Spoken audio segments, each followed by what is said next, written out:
یہ جو مکہ شہر آباد ہوا ہے نا، یہ یہودیوں نے آباد کیا، اس کے آباد کار یہودی تھے۔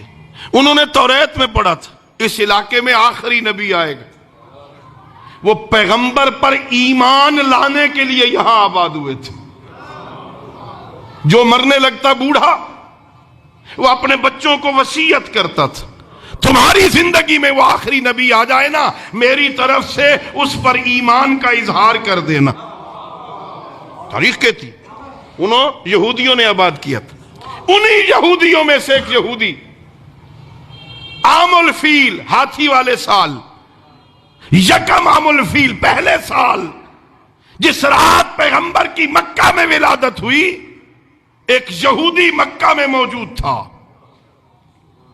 اللہ آپ کو مکہ لے جائے، آج بھی وہ گھر موجود ہے حضرت ابو طالب کا، جس گھر میں پیغمبر کی ولادت ہوئی تھی۔ آج بھی وہ گھر موجود ہے، جاتے ہیں لوگ، حاجی صاحبان جاتے ہیں، زیارت کرتے ہیں، آج بھی وہ گھر، ابھی تک اس گھر کو گرایا نہیں ہے۔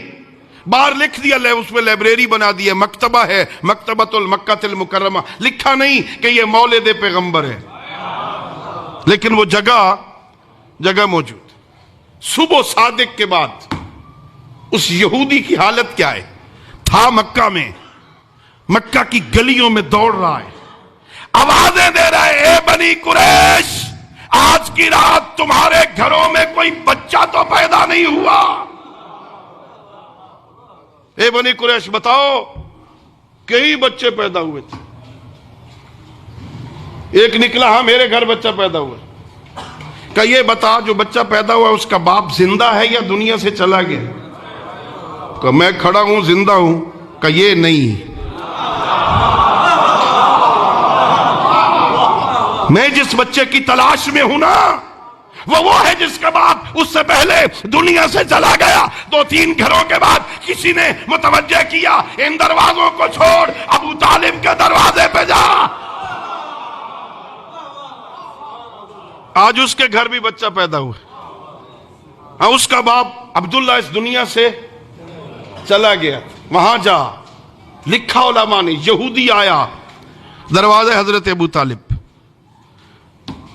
دق الباب کیا، حضرت ابو طالب آ رہا ہے، ہاں۔ کہا آپ کے گھر بچہ پیدا ہوا ہے؟ کہا ہوا ہے۔ اس کا باپ کا دنیا سے چلا گیا ہے۔ کہا ایک دفعہ زیارت تو کرا دو، ذرا وہ بچہ تو دکھا دو مجھے۔ حضرت ابو طالب سفید کپڑے میں لپیٹا ہوا پیغمبر گرامی کو، اسلام کو اٹھا کے لائے، یہودی کے سامنے کیا، یہودی نے پوش سے کپڑا ہٹایا، مہر نبوت کو دیکھا، بول کے کہتا ہے، اے ابو طالب، واللہ ھذا نبی ھذہ الامہ، یہ عام بچہ نہیں ہے، اس امت کا آخری نبی ہے۔ ایک یہودی کو پہلی نظر میں پتہ چل گیا،